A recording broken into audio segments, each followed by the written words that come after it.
হুজুর দরগাপুরি রহমাতুল্লাহ আলাইহি হুজুর আমার বর্ণনা করেন, আমার বয়স তখন 4 বছর। আমার মা আমাকে নিয়ে নামাজের পাটিতে দাঁড়িয়ে যায়। হুজুর দরগাপুরি রহমাতুল্লাহ আলাইহি বলে, আমার মা আমাকে নিয়ে নামাজের পাটিতে দাঁড়িয়ে যায়। আমি আমার মায়ের সঙ্গে নামাজ পড়তে যাই। কিন্তু একটা সময় আমি যখন স্কুলে যেতাম, স্কুলে যেতে একদিন আমি স্কুলের টিফিনের সময় আমি খেলা করছিলাম, আর খেলার সময় কখন আজান হয়ে গিয়েছে আমি বুঝতে পারি না। হুজুর দরগাপুরি রহমাতুল্লাহ আলাইহি হুজুর আমার স্কুল থেকে বাড়ি এসেছে। মা জিজ্ঞাসা করলেন, মইজুদ্দিন তুমি কি জোহরের নামাজ পড়েছো বলো?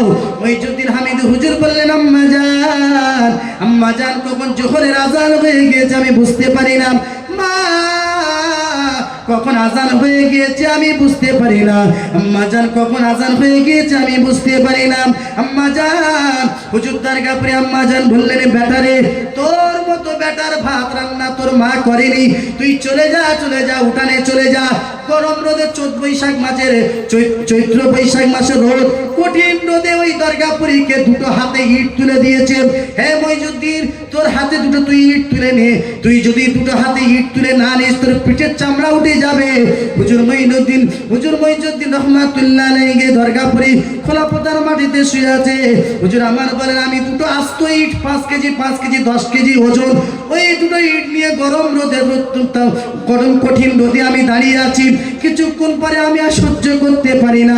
হুজুর দরগাপুরি বলে, আমি আর ইটটা নিয়ে সহ্য করতে আর ধরে রাখতে পারি না। হুজুর দরগাপুরির মা একটা লাঠি নিয়ে পিছন থেকে গিয়ে একটা লাঠি নিয়ে সাপাত করে পিঠের চালে বাড়ি মারে।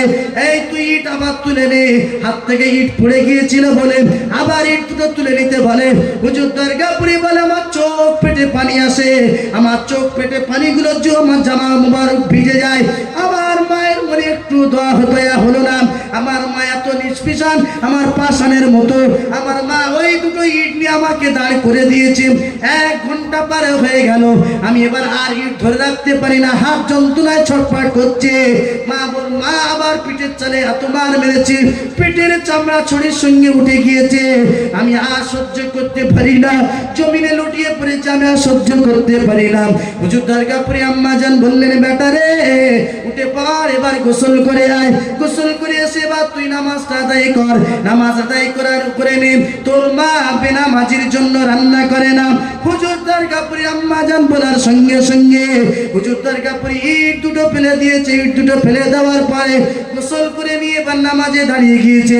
হুজুর দরগাপুরি আম্মা জান ভাত তরকারি বেড়ে নিয়ে হুজুর দরগাপুরির পিছনে রেখে দিয়েছে।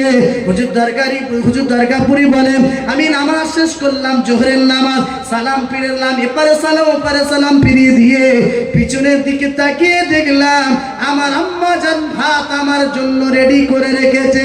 জোরে বলুন সুবহানাল্লাহ। বলছে, তোমার মতো ছেলের ভাত দরগাপুরের মা রান্না করে না। এরা মা আছে বলে মনে হয়? হ্যাঁ, আমাদের সমাজে এরা মা আছে? সব তো খালেদা, জাহেদা, রাবেদা, তাই না? তো আল্লাহর ওলি। এখানে কাপড় বাঁধার যুগ, হ্যাঁ, যা কাপড় পরা যুগ। 12 হাত শাড়ি পরেও কি হ্যাঁ পরেও না, শাড়ি কোঁচা মাতি শেষে মাথায় দেবে কি কোঁচা না কুচি কি বলে আমি জানি না। হ্যাঁ, কুচি মাতি শেষ, মাথায় আর কাপড় ওঠে না। তো এই বলেছে, একটা মেয়েকে যদি একটা এই রান দেখে, রান উরু হোক বা হাতের হোক বা পিঠির চাল হোক বা বুক হোক, যদি দেখে একটা মেয়েকে 10,000 বছর জাহান্নামে পোড়ানো হবে। 10,000 বছর? 10,000 বছর। মেয়ে ছেলে দিলে যদি 10,000 হয়, বেটা ছেলে দিলে 1000 হবে। Computer fail. বুঝে আসেনি? তাহলে মহিলারা 4টে প্রশ্নে উত্তর দিলে জান্নাতে যাবে। স্বামীর খেদমত করেছিলে, নামাজ পড়েছিলে, রোজা করেছিলে আর পর্দা করেছিলে। এই 4টে প্রশ্ন উত্তর দিতে পারলে একদম সোজা জান্নাত। আচ্ছা, এই 4টে প্রশ্ন সহজ বলে মনে হয়, তাই না? হ্যাঁ, পুরুষরা কোটি প্রশ্ন হবে, ও প্রশ্ন করে জর্জরিত করে ফেলবে। আর মহিলাদের মাত্র করা হয় বললাম, মাত্র 4টে। পর্দা করেছিলে, নামাজ পড়েছিলে, স্বামীর খেদমত করেছিলে, রোজা করেছিলে, এই মাত্র 4টে প্রশ্ন হবে। এই 4টেই তো কঠিন সমস্যা মেয়ে গেল। কথা বলে না কেন? হ্যাঁ, পর্দার কোনো খবর নেই, স্বামীর খেদমত, পানি চাই বলে ঢেলে খাও। কি খেদমত করবো? হ্যাঁ, পানি চাই বলে ঢেলে খাও, কি জানা করে নাও। হ্যাঁ, তো এই কি জান্নাতে যাবে সব মহিলারা? নবী দেখছেন যেদিন মেয়ারাজে যায় জাহান্নামে থাকে বেশিরভাগ মহিলারা। কারা? বেশিরভাগ মহিলারা। তো জিবরিলকে জিজ্ঞাসা করলো, জিবরিল মান হাউলা, এরা কারা? জিবরিল বলেন, হুজুর এগুলো আপনার উম্মতের ওই সমস্ত মহিলারা যারা স্বামীদের অবাধ্য হতো, অর্থাৎ ফুরুনাল আশিরা, যারা স্বামীদের বেশি বেশি কি অবাধ্য হতো, অবাধ্য নাফরমান, স্বামীদেরকে মানতো না। একটু গ্যাস আনতে লেট হলে তোমার কাছে সুখ পেলুম নি, 30 বছর তো সংসারটা চালাচ্ছে কেন? বুঝে আসেনি? সামান্য গ্যাস আনতে লেট হয়েছে, গ্যাস ফুরিয়ে গেছে হাতে, তোমার বাঁচতে যাওয়ার সুখ পেলুনি। আচ্ছা, 30 বছর ধরতে এই ভরণ পোষণ কেটেছে স্বামীদের, সামান্য একটি জিনিসের কারণে বা একটা সময় লেখার কারণে তোমার কাছে সুখ পেলুম। কার কাজ পাবি? সবার ভাগ আছে নাকি? সব জায়গায় যাবি? এইসব কথাবার্তা যখন বলে না, ঝেঁটাতে বীজ ঝেড়ে দাও খালি। কিন্তু কথা হচ্ছে মহিলাদের একটু চিন্তা ভাবনা করে কথা বলা দরকার, যে স্বামী তো মাথার ঘাম পায়ে ফেলে তো আমার জন্য, বাচ্চাদের জন্য তো আনছি, তাকে আরো সহযোগিতা করতে হবে। আপনি রেস্ট নেন, আপনি আগে বসুন, পানি খান, তাকে তারপর আস্তে আস্তে বলুন যে এটা নাই ওটা নাই। তুমি আসার সঙ্গে গ্যাস পরে গেছে, গ্যাস আনতে পারবে, উই পরে গেছে আনতে পারবে, এমনি আগুন তুলে দেবে। তো ওই জন্য মহিলাদেরকে আমি পরামর্শ দেবো, মা বোনদেরকে বলবো, স্বামীকে যত্ন করতে হবে, খেদমত করতে হবে, পর্দা করতে হবে, নামাজ পড়তে হবে, রোজা করতে হবে। আর এরা এমন পরিস্থিতি চলে যায়, একটা মহিলার পিরিয়ড হয়, পিরিয়ড পর্যন্ত, হ্যাঁ মহিলাদের একটা পিরিয়ড আছে 7 দিন, কারো বা 8 দিন একটা পিরিয়ড হয়। পিরিয়ডের পরে এবার পরিষ্কার হয়ে এবার নামাজ কালাম শুরু করবে, এসে জামা কাপড় পরিষ্কার করতে করতে সে 15 দিন কেটে দেবে। নামাজ পড়ানো কেন বলে, সে এখন সব কিছু পরিষ্কার করা হয়, ওর পরিষ্কার করতে করতে 10 দিন পারবে না। তাহলে এদিকে গেল 7-8 দিন, ওদিক গেল 10 দিন, তাহলে কদিন? 18 দিন থাকলো, কদিন? 12 দিন। আচ্ছা, বছরে যদি এইরকম ফাঁকি মারে, এবার ফাঁকি মারে, কি না জানা জানা কথা বোঝাতে পারলাম না মনে হচ্ছে। ওই জন্য মা বোনদেরকে বলবো, পিরিয়ড শেষ হয়ে গেল সঙ্গে সঙ্গে তারপরের দিন বা সেই দিন পরিষ্কার হয়ে নামাজ শুরু করে দেন, নামাজ শুরু করে দেন। কেন এই পিরিয়ডের সময় নামাজ কি মা কি জোরে বলেন মা, কিন্তু পিরিয়ড হয়ে যাওয়ার পরে তুমি যে হেলাই দুলাই কাটিয়ে দিচ্ছ আরো 10 দিন, এর জন্য তো আপনাকে ঘিসে দিতে হবে, ঘিসে দিতে হবে না? ওই জন্য আমি আপনাদেরকে বলবো, প্রত্যেকে নামাজের প্রতি যত্নশীল হন, রোজার প্রতি যত্নশীল হন, স্বামীর খেদমতের প্রতি যত্নশীল হন। আল্লাহ যেন প্রত্যেককে নেককার আবেদা জাহেদা বানিয়ে প্রত্যেকের জান্নাতে মুখী করেন। সকলে বলি আল্লাহুম্মা আমিন, সকলে বলি আল্লাহুম্মা আমিন। ওই যে কথা বলছিলাম, হুজুর দরগাপুরি তাহলে কি বললো, আমার মা আমাকে এইরকম শাসন করেছে, আর আমরা ছোট বাচ্চা থেকে শুরু করে টাকা ইনকাম খাওয়ার জন্য, হ্যাঁ কি বলবো, ইনকাম খাওয়ার জন্য খালি মেটাবলিস করাচ্ছে। যে এখন ঠ্যাং সুদা পড়ে তার মেটাবলিস করে দিচ্ছে, টাকা না আনলে ইনকাম না করলে ওর ঘরে ভাত নেই। তো কি হবে, ও তো 2 দিন পরে বাপের কোলাট ধরবে, ধরবে না ধরবে না? হ্যাঁ, যখন মানুষ করার দরকার, যখন শাসন করার দরকার তখন করেনি, যখন শাসন করার দরকার তখন করেনি। এখন সে গায়ে বড় বড় হয়ে গেছে, 30 বছর 25 বছরের যুবক, এখন বিরাট বল, ওর বলছে মধু নামাজ পড়ো, শুনতে ভেজা, তো বাপের কোলাট ধরবে। হ্যাঁ, রসুল বলেছে কিয়ামতের দিন কিছু কিছু সন্তান পিতা মাতার বুকে জোড়া পায় লাথি মেরে জাহান্নামে যাবে। তো ওদের জিজ্ঞেস করা হবে, তুমি বাম্মার বুকে লাথি মেরে জাহান্নামে যাচ্ছে কেন? বলতে আমার বাম্মা আমাদের নামাজ শেখায়, আমাদের শরিয়ার শিক্ষা দেয়নি, ছোটবেলাতে কোরআন শিক্ষা দেয়নি, ইসলামের বেসিক জিনিসগুলো আমাদের শিক্ষা দেয়নি, যার কারণে আজকে ওদের জন্য আমরা এই অবস্থা, আমরা ওদের আজকে এই পুরস্কার স্বরূপ বুকে লাথি মেরে জাহান্নামে। হ্যাঁ, ওই টাকা থেকে আপনার কি লাভ, যে টাকা আপনাকে সম্মানের ভাত খেতে দেয় না, অসম্মানের ভাত পেটে আসে। ওই সন্তান থেকে আপনার কি লাভ, যে সন্তান আপনার জন্য একটু দোয়া করে না। হ্যাঁ, আজকে সেই বাবা তো খুবই খুশি, মানে নসিব ভালো, সেই বাবা তো খুশি আনন্দিত, যার সন্তানের জন্য হাজার হাজার মানুষ লাইন দিয়ে দাঁড়িয়ে থাকে। কথা বলে না কেন? হ্যাঁ, যাদের সন্তানদের জন্য হাজার হাজার মানুষ দোয়ার জন্য অপেক্ষায় থাকে, লাইন দিয়ে দাঁড়িয়ে থাকে দোয়া নেওয়ার জন্য, মুসাফা করার জন্য, তারাই তো ধন্য, তারাই তো ধন্য। আজকে তুমি ডাক্তার মাস্টার ব্যারিস্টার বানাচ্ছ, ও 2 দিন পরে এসে বাম্মার দিচ্ছে কোথায়, বৃদ্ধাশ্রমে, কোথায় বৃদ্ধাশ্রমে দিচ্ছে, আর সে গে বিবি নিয়ে বাল বাচ্চা নেই কোথায় দুবাই, কোথায় লন্ডনে, কোথায় বিভিন্ন জায়গায় গিয়ে সে ফ্ল্যাট ভাড়া করে থাকছে। আছে না সমাজে? ওই জন্য আমরা প্রত্যেককে সন্তানগুলোকে ইসলামিক শিক্ষা দেওয়ার চেষ্টা করব। ইসলামিক শিক্ষা যদি কোরআন হাদিসের শিক্ষা থাকে, নিশ্চয়ই আপনার সন্তান আপনাকে মর্যাদা দেবে, আপনাকে পিতামাতা হিসেবে গ্রহণ করবে। আল্লাহ তাআলা যেন আমাদের প্রত্যেককে সঠিকভাবে পরিচালনা করার তৌফিক দান করে। সকলে বলি আল্লাহুম্মা আমিন, সকলে বলি আল্লাহুম্মা আমিন। মহব্বতের দুরূদ আল্লাহুম্মা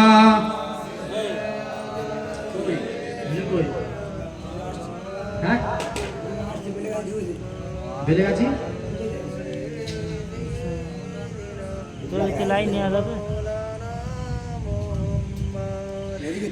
ऐसा जगम बदवाले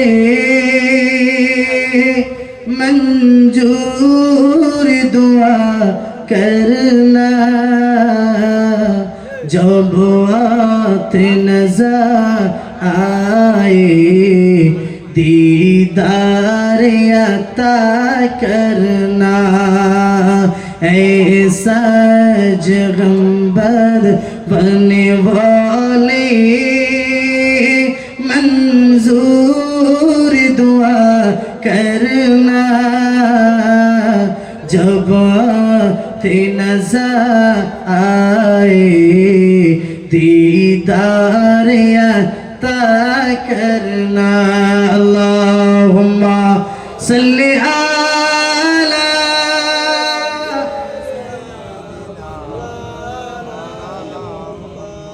व अला आलि सय्यिदिना। मदीना मदीना आशिक मोमिनेर ठिकाना, मदीना मदीना आशिक मोमिनेर ठिकाना। अल्लाहुम्मा सल्ली आला, খুব মহব্বতের সঙ্গে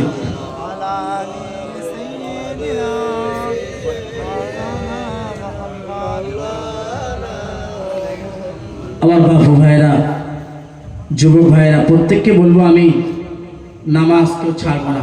ওয়াদা তো ইনশাল্লাহ?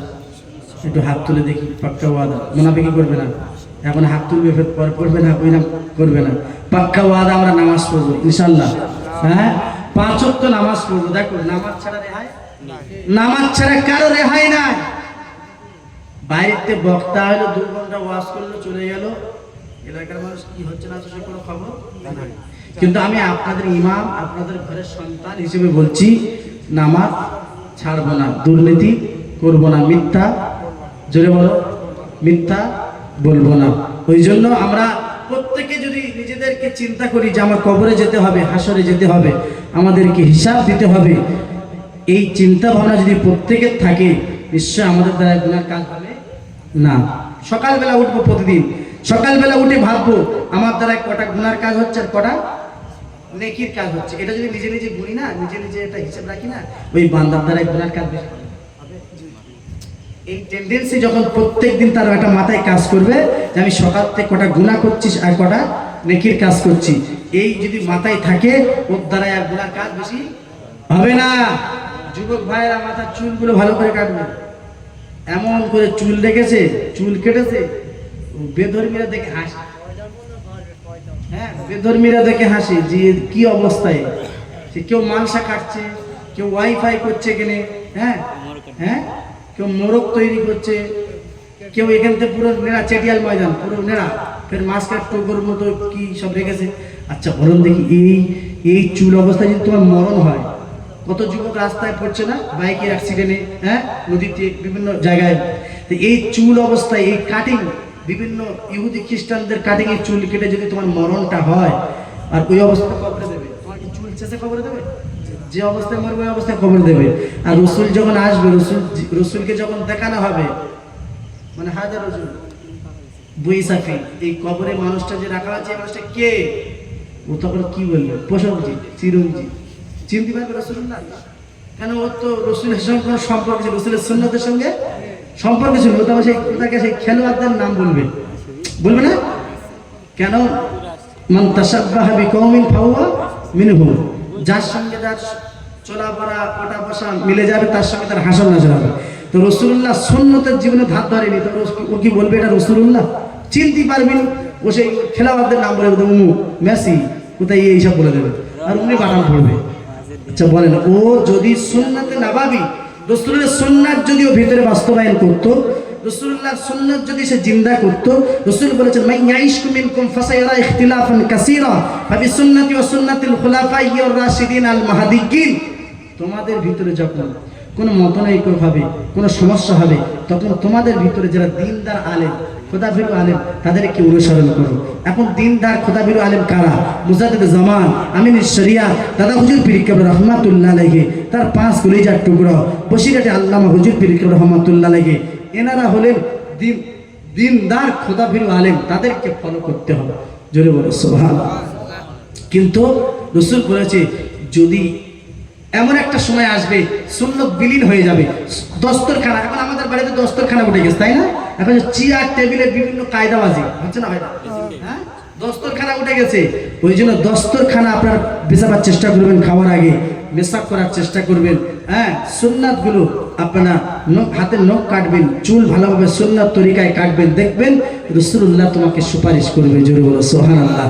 আর না তো বাঁদরের মতো হয়ে, যদি বাঁদরের মতো খবরে যাও, ও তোমার বাঁদরের মতো লাইন করে মারবে কি। হ্যাঁ, ওই জন্য আমরা প্রত্যেকে চেষ্টা করব আল্লাহর রসুলের সুন্নাত থেকে আমরা আঁকড়ে ধরা, আল্লাহ তাআলা যেন আমাদের সুন্নতের উপরে চলার তৌফিক দান করা। সকলে বলি আল্লাহুম্মা আমিন। আজ থেকে আমাদের কাছ থেকে সুন্নতগুলো বিলীন হয়ে যাচ্ছে তাই না? আমরা খালি সেই খাওয়া শেষে মিষ্টি খাওয়ার জন্য ওইটা ধরে রেখেছি। খাওয়া শেষে রসগোল্লা কোথায়, ওই সে চাটনি, খুব ভালো হচ্ছে। হ্যাঁ, প্রত্যেকটা অনুষ্ঠানে চাটনি না হলে অনুষ্ঠান হবে না। কেন করেছে বলে মিষ্টি খাওয়ার জন্য। হ্যাঁ, ওইটা সুন্নত, চুল কাটতে পেরেছে আল্লাহ রাসূল সুন্নাত তরিকা, ওটা দেখিনি, বুঝতে পারি? দস্তরখানা মিষ্টি করেছে, ওটা দেখায়নি, ওটার সময় নেই দেখা। প্রত্যেকটা বিষয়ের সুন্নাতের একটা তরিকা আছে। এই তরিকা যদি আমি না মানি, তাহলে আমার দ্বারা কিচ্ছু হবে না। লাস্টে আল্লাহর পক্ষ থেকে আমার উপরে একটা গজব আসার একটা সম্ভাবনা আছে। ওই জন্য আমরা প্রত্যেকেই চেষ্টা করব আল্লাহ তাআলা এবং তার হাবিবের রাজি এবং খুশি করিয়ে যেন আমরা কবরে যেতে পারি। সকলে বলি আল্লাহুম্মা আমিন। অনেক গুনাহ করেছি যুবক, অনেক গুনাহ করেছি, ফিরে আসি না, এবার তওবা করি না, আল্লাহর কাছে তওবা করি না। আমরা প্রত্যেকেই আমরা গুনাহগার, আল্লাহর কাছে আমরা প্রত্যেকেই তওবা করব, খাঁটি দিলে তওবা করব। এই জীবনে না করিলাম বান্দেগি, গুনাহ করে কাটাইলাম জিন্দেগি, গুনাহ করে কাটাইলাম জিন্দেগি। তওবা করে আমার তাওবা ভাঙ্গিলাম, অবশেষে খাঁটি তাওবা করিলাম, অবশেষে খাঁটি তাওবা করিলাম। আপনি যদি মাফ না করে বান্দারে, বলেন আপনার বান্দা যাবে কারদারে, বলেন আপনার বান্দা যাবে কারদারে। আপনি যদি মাফ না করে বান্দারে, বলেন আপনার বান্দা যাবে কারদারে, বলেন আপনার বান্দা যাবে কারদারে। বান্দা যখন জাহান্নামে জ্বলিবে, বান্দা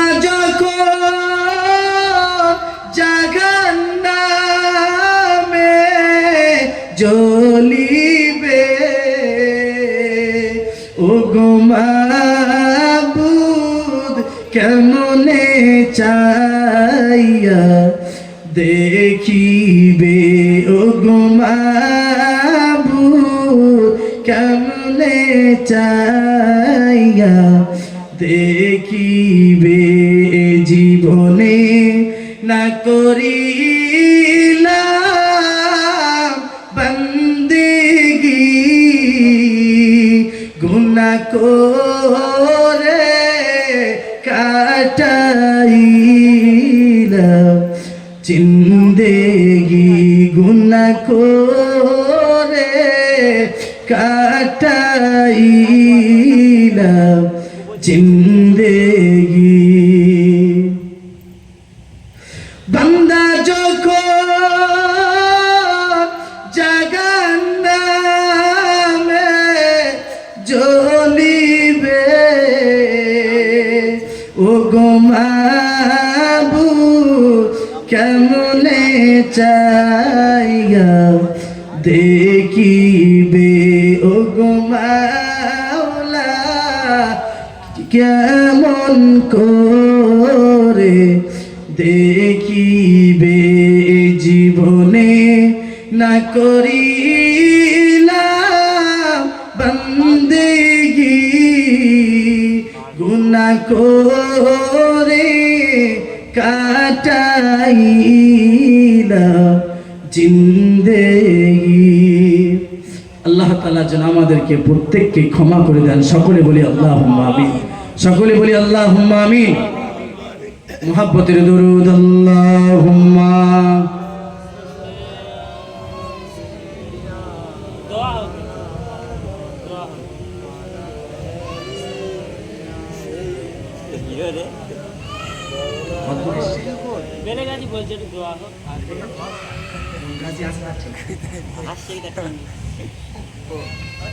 মুহাব্বতের দরুদ আল্লাহুম্মা জিকির করেন।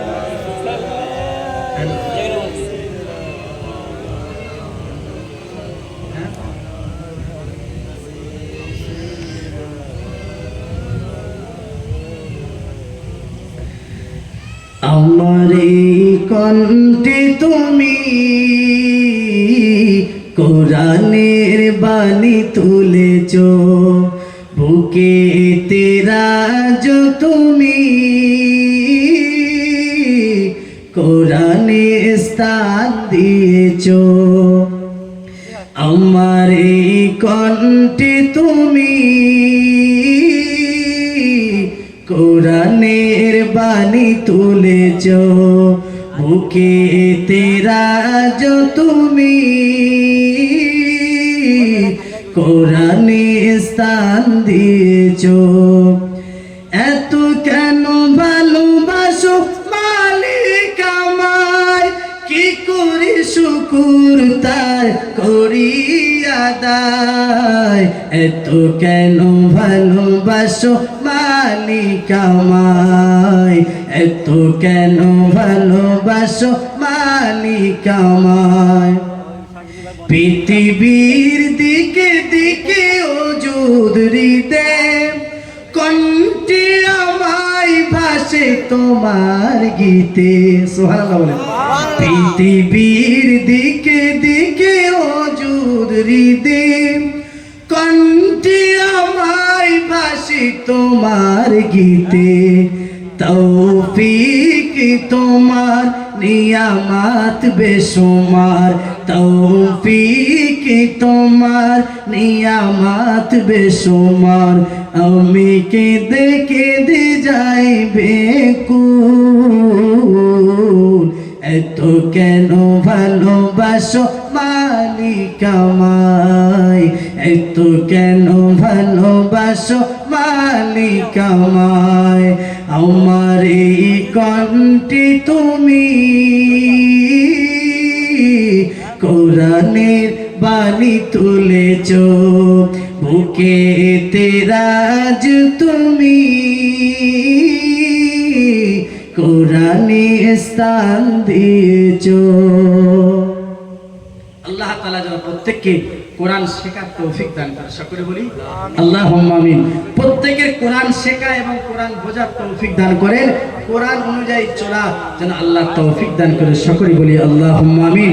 সকলে বলি আল্লাহুম্মা আমিন। একটু মহব্বতের দরুদ। আল্লাহুম্মা সাল্লি